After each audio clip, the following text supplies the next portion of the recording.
न दिसणारी ही घरातली छोटी मोठी कामं ही फक्त आपल्या हाऊसवाईफलाच माहिती असते आणि ती म्हणजे चला आजच्या दिवसाची सुरुवात तर माझी या छोट्या मोठ्या कामांनीच झालेली आहे। सगळ्यात पहिले तर सगळे हॉलमधले कर्टन्स वगैरे काढून घेतले, त्याचबरोबर पिलो कवर जे मला आज वॉश करायचे होते। हळूहळू मी सगळं घर जसं दिवाळीला आवरतं तसं आवरून घेतलं, कारण की उन्हाळ्याच्या सुट्ट्यांमध्येच आपल्याला ही कामं करता येतात।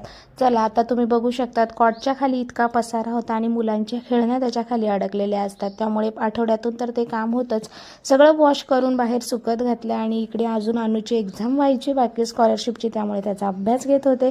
दुपारनंतर हे शेंगदाणे म्हटलं चला आता भाजून वगैरे त्याचा कूट करून ठेवूया, कारण की उन्हाळ्यामध्ये सतत लाईट जात असते आणि त्यानंतर मग भरपूर असा प्रॉब्लेम येतो। जोपर्यंत आता शेंगदाणे थंड होत आहे तोपर्यंत हा मखाना आणला होता आणि शिवांशला मखाना खायचा होता। म्हटलं चला त्याच्यासाठी हा मखाना इथे रोस्ट करून देऊया। त्याला रोस्ट केलेला मखाना तर खूप जास्त आवडला आणि मुलांच्या हाडांसाठीही खूप चांगला असतो, हे तुम्हाला माहीतच आहे। तर तुम्हीही तुमच्या मुलांना नक्की देऊ शकतात, कारण की सुट्टी म्हटलं की मुलांना सतत काही ना काही खायला लागत असतं। चला तोपर्यंत इकडे शेंगदाणे मस्त थंड झाले होते, कूट करून असा भरून ठेवला जेणेकरून मला आता 15 दिवस तरी टेन्शन राहणार नाही। आणि मस्त असा इथे मखाण्याचा हळद मीठ वगैरे टाकून चिवडा बनवायला घेतला। आता इतकं सगळं केलंच होतं तर म्हटलं चला हाताशरची लगेच आपण तूपही बनवून घेऊया, आणि अशी असतात ही छोटी मोठी कामं।